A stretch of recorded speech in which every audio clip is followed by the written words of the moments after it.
कोई व्यक्ति हमें डांटता है तो उसी समय हमको गुस्सा आता है। ये डांट किधर से घुसता है शरीर में? बताइए, डांट किधर से घुसता है? कान से घुसता है। कहाँ से घुसता है? कान में से। कान में से डांट घुसे हैं, तुरंत गुस्सा है। कान देखिए, ऐसे दरवाजे हैं जहाँ से कोई भी आ जा सकता है इस दुनिया में। ऐसा दरवाजा भगवान ने बनाया इस शरीर रूपी विचित्र यंत्र में, जहाँ से कोई भी शब्द अंदर घुस सकता है। लेकिन जैसा शब्द घुसता है वैसा हमारे अंदर अलग अलग भावनाओं का वेग उमड़ के आता है। कोई कहता है नालायक यहाँ क्यों आया, तुरंत गुस्सा आता है। कोई कहता है पधारिए स्वागत है। जैसे ही वो बात कान में पड़ते ही दिल में खुशी आती है, मेरा स्वागत हो रहा है। शब्द अलग अलग प्रकार के कान में पड़ते हैं। आजकल तो लोग मोबाइल लेके बैठे रहते हैं, 24 घंटे अलग अलग गाने सुन रहे हैं, पिक्चर देख रहे हैं। उनको पता भी नहीं कि धीरे धीरे वो सब शब्द अंदर जाके विकार, पाप, अलग अलग प्रकार के ताप को उत्पन्न कर रहे हैं। जैसे सुनोगे वैसे बनोगे। सुने क्या? इसीलिए पूरे धरती में, भारत में कथाएं होती है और कहीं कथाएं नहीं होती। हमको मालूम है कि पूरे दिन हम विभिन्न प्रकार के बातों में लीन रहते हैं, तो वो सभी बातें मिलके हमको पाप में, विकार में ढकेलते हैं। जैसे बहुत सारी गंदगी भरी फर्श को भी थोड़ा सा फिनाइल डाल के पोंछो तो साफ कर देता है। तो जन्मों से पाप को सुन सुन के पके हुए कान थोड़ा सा भगवान के नाम रूपी अमृत रस को जब सुनता है, एकदम साफ सुथरा हो जाता है मनुष्य का जीवन। और उसके जन्मों में किए हुए कर्म, सुने हुए पाप, ताप सब मिट जाते हैं। क्योंकि 24 घंटे देखो, आजकल घर में भी कई लोगों का आदत है कि बुलाते ही गाली देके ही हैं। कई लोगों का आदत है, किसी को बुला, ए कुत्ता यहाँ आओ, ये गधा कहाँ गया, ऐसे। तो कैसे बोलूं, कैसे सुनूं, क्या बोलूं, क्या सुनूं, ये विवेक ही खत्म होता जाता हो। उस समय में हमारी ये कथा का श्रवण जो है ये अमृत जैसा है। क्योंकि इसी कान ने विभिन्न बातों को सुन के कभी गुस्सा किया, कभी देखो कोई आके कहते हैं अरे उस आदमी का तो काम बहुत बढ़ गया, वो बड़ा आदमी हो गया। जैसे ये आवाज कान में पड़ा, मन में ईर्ष्या जगने लगी। अच्छा, वो बड़ा आदमी बन गया, हमसे भी बड़ा। ईर्ष्या जगने लगी कि नहीं? तुरंत ईर्ष्या जगने लगी। कभी कोई कान में शब्द पड़ा, तुरंत गुस्सा आने लगा। तभी कोई कान में शब्द पड़ा, वो वस्तु मिल जाए तो कितना फायदा है, लोभ आने लगा। लोभ का कारण कोई शब्द बना, क्रोध का कारण कोई शब्द बना, ईर्ष्या का कारण कोई शब्द बना, तो मुक्ति का कारण भी कोई शब्द ही बनता है। मुक्ति का भी कोई शब्द ही कारण बनता है। लोभ का कोई शब्द कारण बनता है, क्रोध का कोई शब्द कारण बनता है, ईर्ष्या का कोई शब्द कारण बनता है, विकार का कोई शब्द कारण बनता है। तो मुक्ति का भी कोई शब्द ही कारण बनता है। वो नाम परमेश्वर का वो शब्द जिसको सुनने के बाद हमारे अंदर आज तक सुने हुए सभी शब्दों के पापों से मुक्ति हो जाए, वो भी एक शब्द ही है। पहले जितने शब्दों को सुन के पाप बंधन किया, ये भगवान का नाम रूपी शब्द उन सभी पाप के बंधनों से हमको मुक्त कर देता है। वो भी एक शब्द। भगवान का अनुसरण करने वाला भक्त होगा कि उनके विपरीत होने वाला भक्त होगा? तो भगवान तो ध्यान में बैठे हैं और हम क्या करते हैं महाराज? ध्यान में बैठे हैं, रात में भी नींद में बड़बड़ाने वाले बहुत हैं। रात में भी मुंह बंद नहीं होता। दिन में तो बात करे ही करे, वो अलग बात, लेकिन रात में भी देखिए मुंह बंद होता है क्या? रात में भी मुंह नींद में ही बोल रहा है। ठीक है दे देना। पत्नी पास में देखते क्या देना, ये क्या बोल रहा है, नींद में बक रहा है, क्या कर रहा है। हाँ, तो रात में भी मुंह बंद नहीं हो रहा है। और हम अगर भक्त हैं भगवान के, तो भगवान जैसे हमारे में भी वो गुण के अंतर में लीन होने की भावना, अगर रोज 5 मिनट कोई ध्यान करेगा तो उसकी सक्षमता बढ़ जाएगी। क्या बढ़ेगी? आजकल सक्षमता बढ़ाने के लिए बाहर जाके दुनिया को बटोरते हैं कि भाई सक्षमता बढ़ानी है, पैसा कमाओ, सक्षमता बढ़ानी है, लोगों को बातों से फंसाओ। ऐसे सक्षमता बाहर से नहीं बढ़ेगी, जो अंदर से सक्षम हो गया है पूरी दुनिया उसके वश में हो जाएगी। सक्षमता अंतर में आना है। कहाँ आना है? जो अंतर में आ गई सक्षमता वो असली सक्षमता है। जो बाहर से आई सक्षमता वो तो बनावटी सक्षमता है। इसीलिए देखो आजकल हर जगह विदेशी लोग भी ध्यान करते हैं। जितने भी बड़े बड़े ये जो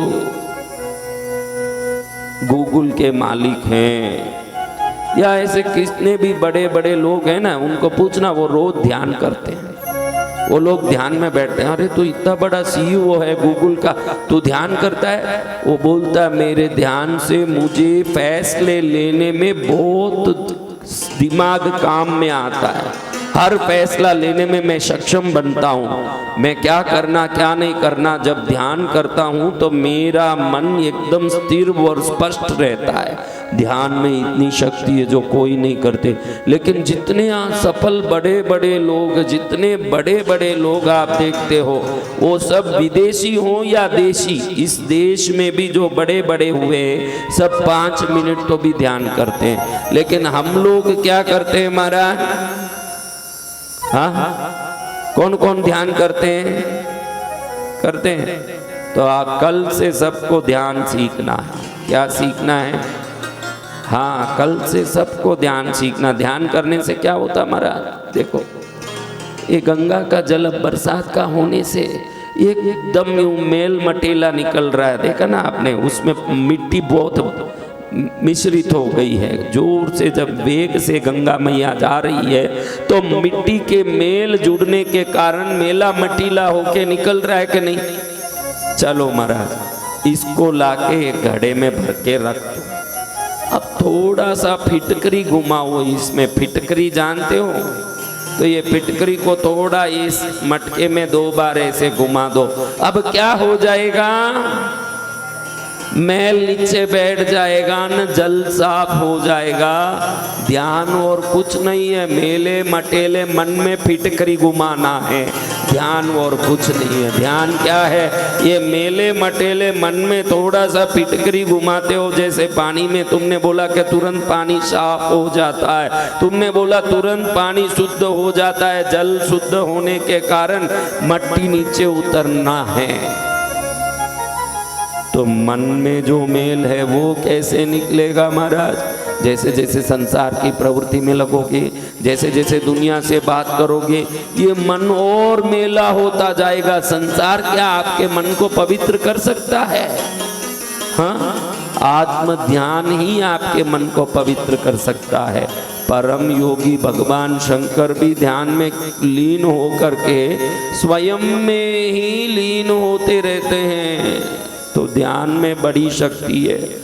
आप दुनिया में अपने शब्दों का ताकत दिखाना चाहते हो, आप दुनिया में अपने वर्चस्व का ताकत दिखाना चाहते हो, आप इस दुनिया में अपनी बल का ताकत दिखाना चाहते हो, चाहे जो ताकत दिखाना चाहो, ध्यान से ही वो संभव है। रोज 10 मिनट कोई सुबह उठ के ध्यान कर लें, पूरे दिन उसकी वाणी में, उसकी चर्या में, उसके चलन क्रिया में, हर क्रिया में एक अलग ही प्रभाव और एक विशेष आभा मंडल दिख आएगा। क्योंकि आपने मेले मटेले मन को फिटकरी डाल दिया है। अब वो इतना साफ सुथरा हो जाता है कि दुनिया में उसकी सक्षमता का प्रभाव दिख के आता है। तो ये प्रभाव है ध्यान का प्रभाव। क्या प्रभाव है? तो ऐसा ध्यान हर व्यक्ति को, मैं कहता हूं कि जीवन में श्रेष्ठ बनना चाहता है तेरे पास आज जितनी कमी है, जितने दुख है, जितनी दरिद्रता है, जितनी नकारात्मकता है, सब श्वास के बिल्कुल असंतुलन के कारण ही है। श्वास बिगड़ा है, इसलिए पूरा जीवन बिगड़ा। सुबह उठ के प्राणायाम कर। क्या करना? कौन कौन करते हैं प्राणायाम? प्राणायाम जरूर करो। देखो ऐसी जगह आके बैठे हो, 24 घंटे बैठे हो, आधा घंटा इधर आके कुछ श्रेष्ठ बनने में लगाओ। 10 मिनट प्राणायाम में लगाओ, 10 मिनट ध्यान में लगाओ, 10 मिनट काया की व्यायाम में लगाओ। आधा घंटा खुद के लिए नहीं लगाओगे, जब बूढ़े हो गए, शरीर में भूंगले पड़ गए, नलियां लग गई, फिर रोओगे, क्या फायदा महाराज? फिर रो के भी क्या आएगा? पछताए क्या करें? आज भी देखो लीला बैठी है मेरे सामने। पूछता हूं मैं, इंदिरा गांधी एक स्त्री थी क्या? बैठे बैठे बोलो, खड़ो मत, क्योंकि पीछे कैमरा है, मेरा चेहरा ढक जाएगा। तो महाराज इंदिरा गांधी एक स्त्री थी, भाई जयंती माला एक स्त्री थी, मार्गरेट थैचर एक हुई है विदेश में प्रधानमंत्री, वो भी एक स्त्री थी, मदर टेरेसा एक स्त्री थी। ये सब स्त्रियां इतनी श्रेष्ठ बन गई, आप यहाँ कैसे यूं बैठे हो? स्त्री तो आप भी हो, लेकिन आपने वो सक्षमता पाने के मार्ग में कदम नहीं रखा, उन लोगों ने सक्षमता पाने के मार्ग में कदम रखा। उस मार्ग में कदम रखोगे तो ये मनुष्य जन्म पाना सफल है। गद्दे घोड़े खाते नहीं हैं क्या महाराज? खाते हैं। गद्दे घोड़ों के बच्चे नहीं होते हैं क्या? होते हैं। गद्दे घोड़े सोते नहीं हैं क्या? तो वही आप करो। तो आपको ये शरीर किस लिए माता जी? आपको तो गधा घोड़ा ही बनना चाहिए। अगर मनुष्य बने हो तो उससे ऊपर सोचो कि अब मैं तो मनुष्य रूप में हूँ। तो गधा घोड़ा ध्यान करेगा क्या महाराज? अब मैं गधा घोड़े को अभी घास डालना छोड़ के हलवा दे दूं तो गधा घोड़ा प्राणायाम करेगा, अनुलोम विलोम करे। गधा घोड़ा देखो, हमारा गधा अनुलोम विलोम कर रहा है, आहा गधा घोड़ा प्राणायाम कर रहा है। तो ये जो जितने लोग मनुष्य जन्म का सही उपयोग नहीं करते हैं, वो सब गधे घोड़े ही हैं। जो गधा घोड़ा करो वही आप करो, तो फिर आपको ये जन्म किस लिए महाराज? अभी हिमालय में आए हो सब लोग, तो सुबह उठते हो, कोई काम नहीं, यहाँ कोई आपको फटकारने वाला है क्या? आपको रसोई बनाना पड़ता है क्या? घर में तो कुछ तो करते भी होंगे थोड़ा बहुत, यहाँ तो वो भी कुछ नहीं करना। टाइम पर जाएं भंडारे हॉल में, प्लेट करें तो वो देता है, खाना खाना है। इधर भी पार्थिव शिवलिंग बनाने इतने बजे आना ही आना है, ऐसा कोई गुरुदेव का कंडीशन है भाई 10 बजे जो नहीं आए इन सबको बाहर निकालो? तो आधा घंटा अपना काम भी करो, थोड़ा आधा घंटा उठते ही हाथ पैर हिलाओ, कुछ एक्सरसाइज करो। अभी नए नए करोगे, जिंदगी में कुछ नहीं किया, शरीर मिला भाई, आपके घर में कार है क्या? है? तो मेरा ये सवाल है कि वो कार समय पाके शेड में जाके रिपेयरिंग करके आता है कि ऐसे ही हरदम चलता है? उसका कोई ओवर ऑयलिंग, एफसी जिसको बोलते हैं, सफाई सुफाई सब होता है। कार का होता है, घर का होता है, सब कुछ न कुछ तैयारी करते हैं। आपने अपनी तैयारी क्या की महाराज? बताइए। तो नहीं की तो फिर तो कार से भी गए बीते हैं। कार तो भी समय पाके कुछ व्यवस्था सुधार लेता है अपना, और आप कुछ नहीं करोगे तो फिर मनुष्य जन्म किस काम का महाराज? आप सबको कहता हूँ, जितने छोटे बड़े, हम देखो पढ़े लिखे हुए अनपढ़ गंवार, इससे हमारी जीवन शैली का कोई लेना देना नहीं। कोई बहुत बड़ा कॉलेज में पढ़ा है, पढ़ा होगा उसकी जगह, कोई बहुत बड़ा ऑफिस में बैठा है उसकी जगह। हमारी माँ बहनों को देख रहा हूँ जो यहाँ बैठी है, कोई पढ़ी हुई दिख नहीं रही है, बहुत कॉलेज ऑफिस में गई हुई नहीं दिख रही है, लेकिन कितनी श्रद्धा से सुन रही है। ये श्रद्धा सबसे बड़ी पढ़ाई है। हमको हमारे धन दौलत पर दिमाग आ जाए और उस पर श्रद्धा आ जाए, बंगले पर श्रद्धा आ गया, पढ़े हुए को आएगा। पढ़े हुए को किस पर श्रद्धा आएगा? पढ़े हुए को धन पर श्रद्धा आएगा, पढ़े हुए को पद पर श्रद्धा आएगा, पढ़े हुए को सम्मान पर श्रद्धा आएगा। ये देखो ये गांव के लोग, इनको भगवान पर श्रद्धा आता है। किन पर श्रद्धा आता है? उनको भगवान पर श्रद्धा है। उनकी श्रद्धा किस पर? तो फिर किस काम की ऐसी पढ़ाई जो हमको भगवान से दूर कर देती है? पहले जमाने में गुरुकुल होते थे। क्या होते थे? वो गुरुकुल में क्या सिखाए जाते थे? आपको बाण चलाने की विद्या, ज्योतिष विद्या, पढ़ाई, क ख ग ग न सब सिखाया जाता, गणित, भूगोल, खगोल, लेकिन सबसे पहले आधारभूत ज्ञान होता ईश्वर को समझने की आत्मविद्या। आज स्कूलों में, कॉलेजों में आत्मविद्या, ये ब्रह्मांड का रहस्य जो है, इसको कौन बनाया? हमारा देखो, हम आज चंद्रयान पर भेज के चंद्र का फोटो निकाल सकते हैं, चंद्र में क्या क्या है ये देख सकते हैं। अभी आदित्य L1 एक निकला हुआ है। क्या निकला है? आदित्य L1 एक निकला, सूर्य की पूरी निरीक्षण करेगा, सूर्य ग्रह कैसा है ये समझेगा। तो आज तक हमने बहुत कोशिश कर लिया चंद्र को समझने की, सूर्य को समझने की। सूर्य बना सकते हैं क्या? चंद्र बना सकते हैं क्या? तो सूर्य को समझना बहुत निम्न स्तर का, चंद्र को समझना बहुत निम्न स्तर का विज्ञान है। सूर्य को बनाने वाले को समझना और चंद्र को बनाने वाले को समझना आत्मविद्या है। ये सबसे बड़ी विद्या है। सूर्य को किसने बनाया उसी को समझना। तुम सूर्य को समझ रहे हो यानी तुम दूसरे स्तर का ही वैज्ञानिक हो। तुम सूर्य को समझ रहे हो, चंद्र को समझ रहे हो, यानी बनाने वाले को नहीं, बनाए हुए वस्तु का ज्ञान ले रहे हो। लेकिन जो पुराने गुरुकुल होते तो उस पुराने गुरुकुलों में बनाने वाले भगवान का ज्ञान दिया जाता था, वो बड़ा ज्ञान। आजकल वो ज्ञान कहाँ है? आप लोग देखो ये हिमालय में आ गए, ये भी जवान बच्चे यहाँ बैठे हैं, किस काम के ये बच्चे? देखो खा खा के तुम भी सब उम्र वाले हो गया, पूरा उम्र बिता दिया, शरीर के लिए कुछ किया? सुबह उठ के ऐसे किया?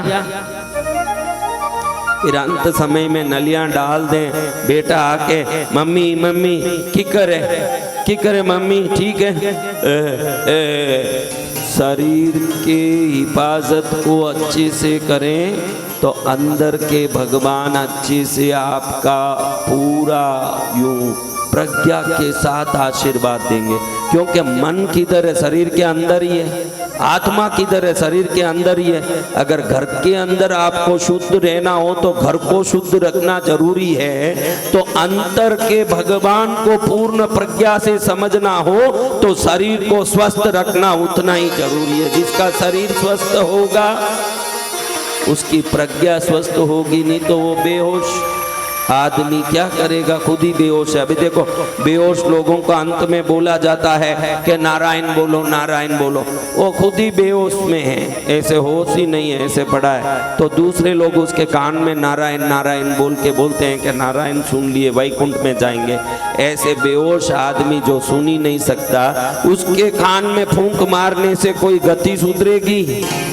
तो मरते समय अगर हमारे को होश रहना है तो वो होश रहने लायक शरीर को रखना पड़ेगा कि नहीं? तो उसके लिए आप क्या कर रहे हो? और अंत में जैसी मति वैसी गति, वो तो आप जानते हो कि अंत में जिस प्रकार की हमारी मति रहेगी, हमारी अगले जन्म में वैसी ही हमको गति मिलेगी। पूरा जीवन भक्ति किया ये मायना नहीं रखता। अंतिम श्वास में भगवान का नाम लेने की प्रज्ञा हो तो ही श्वास चलेगा, भगवान का नाम काम करेगा। अगर अंत में वो आजकल देखो 90% लोग नलियां लगी, भूंगली लगी, हॉस्पिटल में पड़े हैं और मौत आ जाती है, उसकी गति कहाँ सुधरती होगी? तो प्राणायाम भी करें। क्या करें? प्राणायाम भी करें, ध्यान भी करें। प्राणायाम बराबर करते रहोगे, दरिद्रता के तरंग समाप्त हो जाएंगे, पाप के तरंग समाप्त हो जाएंगे, दुर्गुणों के तरंग समाप्त हो जाएंगे। जो प्राणायाम मैं रोज कहता हूं कि प्राणायाम मत छोड़ो, कुछ भी छोड़ो, प्राणायाम रोटी छोड़ दो, एक टाइम का चलेगा, लेकिन कभी एक दिन भी प्राणायाम नहीं छोड़ना। प्राणायाम सुबह उठते ही सब लोग करो, यहाँ आधा घंटा तो करो। देखो दूसरे आश्रमों में ऐसा है कि कोई भी आए हों तो इतने बजे बराबर पार्थिव शिवलिंग बनाने आना तो आना ही, अगर नहीं आया निकाल दिया जाता, तो सेवा बराबर नहीं कर रहा, ईश्वर का भजन। यहाँ देखो आपको कोई पूछते ही नहीं आप पीछे क्या कर रहे हो, क्या नहीं कर रहे हो। आधा घंटा तो भी खुद के लिए कुछ करना के नहीं है। श्वास का 10 मिनट, एक्सरसाइज का 10 मिनट, ध्यान का 10 मिनट, आधा घंटा भी करोगे, इतना आप में बदलाव आ जाएगा। आपको फिर महसूस होगा कि क्यों हम कथाओं में जाते हैं। कथाओं में सिर्फ सुनने नहीं जाते, बदलने जाते हैं। जिस दिन आप बदल जाओगे, घर वाले कहेंगे कि अरे पीतल की तरह गई थी मेरी माँ और सोना बन के वापस आ गई, धन्य हो गया मेरा परिवार। पीतल की तरह गए और क्या बन के आ गए। तो इसके लिए करना। हमारे शंकर जी कैसे ध्यान करते हैं, पार्वती माँ देखती है कि शंकर जी ध्यान में ही बैठे रहते हैं। मैं किससे बात करूं, ये नंदी से कितनी बात करूं। कार्तिकेय तो बाहर गए हुए, गणेश जी तो काम में लगे, मैं किससे बात करूं। बहुत कंटालती हूँ बैठे बैठे ये पर्वतों में, बर्फीले पर्वतों में। इसको देख देख के कितना देखूंगी। ये बर्फीले पर्वतों में न पेड़ है, न पौधे हैं, न पक्षी है, न पशु है, न पानी है, न कोई चीज देखने लायक है नहीं। यहाँ कितनी देर बैठी रहूंगी। जिस दिन भगवान शिव ध्यान से उठे, तब पार्वती माँ ने कहा प्रभु ये की इच्छा है। कहो पार्वती क्या बात है। थोड़ा भूलोक में भ्रमण करके आना है, भूलोक में जाना। बहुत बैठी बैठी अकेली महसूस करती हूँ प्रभु। आप तो ध्यान में बैठ जाते हो, ये नंदी खड़ा रहता है, इससे कितना बात करूं, क्या बात करूं, बात करके भी क्या करूं। अकेली बहुत कंटाल गई। थोड़ा घूम के आए तो मन को थोड़ा बहलना हो जाएगा, मन बहल जाएगा मेरा। पार्वती ये जो सृष्टि में हम जहाँ बैठे हैं, ये ऐसी जगह है जहाँ बैठ के अंतर्मुख हो जाता है मन, स्वयं में लीन हो जाता है। लेकिन तू भूलोक में जाएगी तो विचित्र लोग मिलेंगे। भूलोक में स्वार्थी लोग पूरे अपने अपने काम में लगे रहेंगे। तरह तरह की दुनिया है, उधर जाके तू क्या करेगी, उधर कोई जरूरत नहीं। पार्वती माँ कहती है मुझे तो एक बार इस वातावरण से बाहर निकलना है। बहुत मन यूं उदास महसूस करता है, एकदम उदास हो रही हूँ, मुझे लेके चलो ना नाथ, कहीं लेके चलो। पार्वती की बहुत यूं मन की इच्छा को देख के भगवान ने सोचा चलो इसका मन बहल जाए तो कोई बात नहीं, इसको लेके कहाँ चलें, कहाँ चलें, भूलोक में चलें। तो पार्वती माँ को लेके शंकर जी भूलोक में उतर रहे हैं। तो रास्ता देखो ये ऋषिकेश का, ऐसे रास्ते में देखो झरने। आप लोग जब आए इधर रास्ते में झरना देखते आए, झरने थे, पानी का झरना, फिर पक्षियाँ, पशु, बंदर देखो कैसे कूद रहे हैं। पार्वती माँ बहुत खुश हुई। चलो देखो ऐसी सृष्टि है प्रभु की बनाई, सुंदर सुंदर हरे भरे वृक्ष, सुंदर सुंदर पर्वत, सुंदर झरने, पानी की नदियाँ, पशु पक्षी देखते खुश होते। भाई एकदम उदास सूखे मन को थोड़ा हरा भरा ये वातावरण बहुत शांति दे रहा है, बहुत सुकून दे रहा है, बहुत आनंद आ रहा है। इधर आके बैठो, पीठ के पीछे बैठ के सुनने वाले, बहुत आनंद आ रहा है, मुझे बहुत आनंद आ रहा है। माँ ऐसे करते करते नीचे आ रही है, देख रही है को कोयल कूक रहे हैं, कौवे दो उड़ रहे हैं, चील उड़ रहा है, पक्षियां विभिन्न प्रकार के रंगों में, पचरंगी तोता जा रहा है। सृष्टि की विभिन्नता को देख के पार्वती माँ अति प्रसन्न हो रही है। देखो कैसी सृष्टि है, विभिन्न है। जानवरों नीचे हिरण घूम रहे हैं, गाय घूम रहा है, विभिन्न चीजें घूम रही है। ऐसे ही भगवान के साथ आती आती देखी, अचानक एक जगह देखा, हाँ, मां को धक्का लगा। पूरा आगे देखो तो जहां तक देखो वहां सूखा पड़ा हुआ है, कहीं एक घास का बूंद नहीं दिख रहा है। पूरी धरती फटी हुई है, चारों तरफ लोगों के लाश पड़े हुए, मरे हुओं के, कई वर्षों से वहां सूखा पड़ा हुआ है। वो सूखे के कारण किसी को रोटी नहीं मिल रहा है, भयंकर सब भूख से मर रहे हैं। जो एक दो जिंदे दिख रहे हैं सामने, सब हड्डियों के ढांचे। कैसे हैं? हड्डियों के ढांचे, जिंदे ढांचे घूम रहे हैं, जिसमें कहीं मांस का एक टुकड़ा भी शरीर में नहीं दिख रहा है, सूखे हड्डियों के ढांचे दिख रहे हैं। पार्वती माँ तो जगत जननी है, धरती को बनाने वाली माँ देख के हैरान रह गई कि ये लोग क्यों ऐसे बेचारे दुखी हो रहे हैं। बच्चे देखो तो छोटे छोटे भूख से विलाप कर रहे हैं, माँ रोटी दो, माँ रोटी दो। पेट सबके अंदर चले गए हैं और शरीर ऐसे, आंख अंदर चले गए, कहाँ आंख है बच्चों के, दिख ही नहीं रहे हैं। पार्वती माँ ने शंकर जी को पूछा, प्रभु ये क्या है, प्रभु ये क्या है? शंकर जी ने पार्वती माँ को कहा कि चलो हम आगे जाके खुद ही देखते हैं कि ये क्या है। ये मुंह से नहीं कह सकता हूं, तुम खुद ही देखो। शंकर जी जब निकले थे, हाथ में एक त्रिशूल, एक हाथ में शंख लेके निकले थे। तभी पार्वती माँ ने सोचा था कि ये शंख लेके क्यों निकल रहे मेरे नाथ, ये तो डमरू लेके निकलते हैं हर बार। जब बाहर निकलते हैं शंकर जी त्रिशूल और डमरू लेके निकलते हैं, आज शंख लेके क्यों निकले? लेकिन पूछी नहीं, बड़ी मर्यादा के कारण माँ शांत रही। लेकिन अब शंकर जी कहे कि चलो हम देखते हैं ये क्या है। अचानक शंकर जी मनुष्य बन गए और पार्वती को भी मनुष्य स्त्री बना दिया। अब दोनों स्त्री पुरुष, मनुष्य और मनुष्य स्त्री बनके उस सूखे खेत के अंदर प्रवेश करके जा रहे हैं। दूर दूर तक देखो तो भयंकर गर्मी से तप रहा है वो भूमि। आगे योजन कोशों दूर देखो तो कहीं एक पेड़ की छाया भी नहीं दिख रही है। कोई पशु पक्षी का तो नाम भी मत लो, उधर कोई अस्तित्व ही नहीं किसी प्राणी का। कहीं झोपड़े पड़े हैं तो वो सब झोपड़े सूखे हुए हैं, अंदर के इंसान ऐसे काले काले ढांचे जैसे हो गए हैं। और आगे जाएं जाएं माँ पूछती है, बताओ नाथ ये क्या है? मेरे बच्चों की ये स्थिति देख के मैं रह नहीं सकती हूँ, ये यूं क्यों है ये संसार, ये क्या है?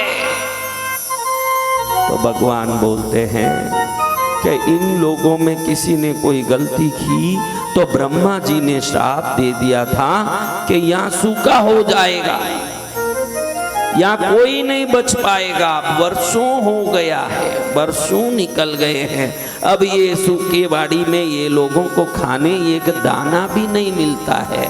और बिन खाए कितने दिन जिंदे रहेंगे, एक एक करके सब मर रहे हैं। इनके लाशों का यहाँ ढेर हो रहा है। छोटे छोटे बच्चों की गति देखो, प्राण अंत में आ जाए ऐसे आंख अंदर चले गए हैं।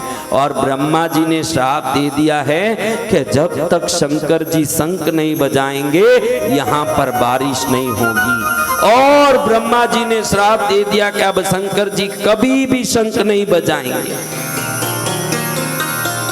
तो माँ को याद आया कि प्रभु आज शंख लेके क्यों आए हैं, क्या बात है? प्रभु की लीला प्रभु ही जाने के, शंख लेके प्रभु क्यों पहुंचे? पूछा नहीं माँ ने। आगे चल रहे हैं, एक बंजर भूमि, उस भूमि में कुछ नहीं है, जगह जगह फटा हुआ भूमि है। ऐसे लगे कि आदमी अंदर घुस जाएगा, इतनी फटी हुई भूमि जगह जगह। उसमें ये एक आदमी अपने कंधे पर हल डाल के खेत जोत रहा है। माँ ने देखा कि इधर तो न पानी है न कोई फसल लगाया है, न कोई यहाँ खेत में कोई हरा भरा वस्तु या न बीज बोया, फिर हल जोत के क्या करेगा ये आदमी? क्योंकि यहाँ बारिश तो होने वाला नहीं, पूरा सूखा पड़ा है, इसमें हल जोत के क्या करेगा? बड़ा आश्चर्य हुआ। दूर दूर तक देखो तो कहीं एक बीज डालो जमीन में, बीज जल जाए ऐसे जमीन गर्म, उसमें हल जोत के क्या करना है? उसमें खेती करने का कोई संभावना ही नहीं, जहां पानी ही नहीं है, उधर हल जोत के क्या करेंगे? माता देखती वो आदमी भी ढांचा हो गया है कंगाल की तरह, वो कैसे वो हल को खींच सकता है? बड़े मुश्किल से खींच रहा है, बड़े मुश्किल से खींच रहा है। तो शंकर जी मनुष्य रूप में हैं, माँ भी मनुष्य स्त्री बनी हुई है, दोनों पास में गए, पूछते हैं भाई ये तू क्या कर रहा है? यहाँ पास में कुएं में कहीं पानी नहीं है, यहाँ बरसात भी नहीं आएगा, तुझे मालूम है कि ब्रह्मा जी ने श्राप दे दिया कि इस प्रांत में कहीं भी बरसात नहीं होगी कभी, और सूखे से सब मर जाएंगे, फिर तू क्यों हल जोत रहा है? हल जोत के बीज बोने के लिए पानी कहाँ है इधर, फिर क्यों ये मेहनत कर रहा है? वो आदमी बोलता है कि ये मेहनत मेरे पूर्वज करते थे, जो आज मैं कर रहा हूँ, मेरे परदादा किए, मेरे दादा किए, मेरे बाप किए। अब ये सूखा जमीन हो गया, यहाँ कुछ भी नहीं, लेकिन मैंने सोचा कि कभी तो मेरे बच्चे कहीं ना कहीं जाके जीने की कोशिश करेंगे, इस गांव से कई लोग दूर चले गए जीने के चक्कर से, कोई कहीं ना कहीं बचा भी हो सकता है, कल मेरे बच्चे सोचेंगे हमको भी जीना है, तो उनको ये खेत चलाना कैसे कैसे याद रहेगा, और अगर मैं चलाऊंगा ही नहीं हल तो मुझे कैसे याद रहेगा कि हल कैसे चलाया जाता? भले ही इस भूमि में बीज नहीं है, ये भूमि उपजाऊ नहीं है, यहाँ पानी भी नहीं है, लेकिन मैं खेत में फसल उगाने के लिए हल नहीं चला रहा हूँ, मुझे हल चलाना भूल न जाए इसलिए मैं हल चला रहा हूँ। न कहीं देखिए ये हल के इस नोक में कहीं काट न खा जाए, इसके लोवे में कहीं काट न खा जाए, ये लोवे में काट न खाना हो तो भी निरंतर इसका उपयोग होना जरूरी है, और मुझे भी निरंतर कुछ न कुछ करना जरूरी है, भले उसमें फायदा हो या ना हो। अगर मैं नहीं करूँगा तो मनुष्य बन के क्या फायदे का हूँ? सुनते ही शंकर जी को लगा कि बात तो बिल्कुल सही कह रहा है कि अगर ये हल ही नहीं जोतेगा तो वह हल काट नहीं खा जाएगा पड़े पड़े, और हम भी पड़े पड़े 20 साल तक बैठे रहेंगे तो हल जोतना कैसे ये याद रहेगा? तो शंकर जी को याद आया कि मैं भी तो ब्रह्मा के श्राप इन लोगों को मिला, इस कारण से कितने वर्षों से शंख ही नहीं बजाया, क्योंकि शंख बजाएंगे तो उधर क्या हो जाएगा? तो मैंने भी शंख नहीं बजाया, शायद मैं शंख बजाना भूल तो नहीं गया। शंकर जी को लगा कहीं शंख बजाना भूल तो नहीं गया, तुरंत उन्होंने सोचा एक बार शंख बजा के देख लेना चाहिए, शायद शंख बजाना मुझे याद है या नहीं। तुरंत शंख उठा के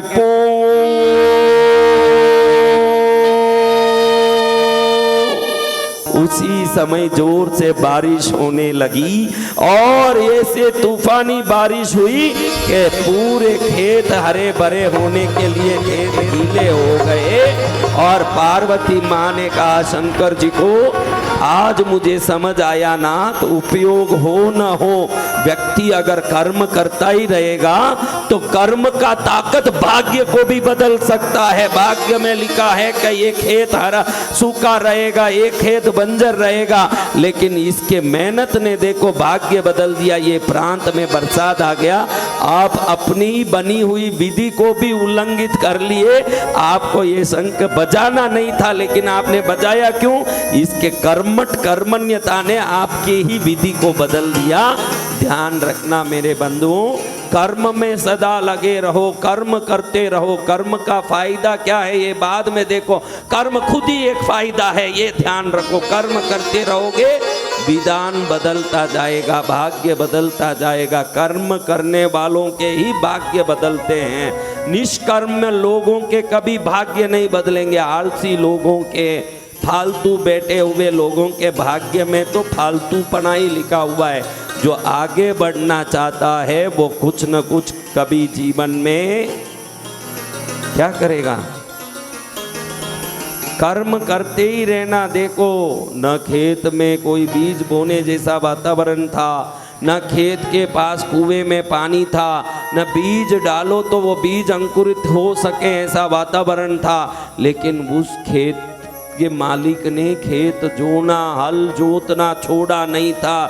शंकर जी को भी उसके लिए विधि बदलनी पड़ी।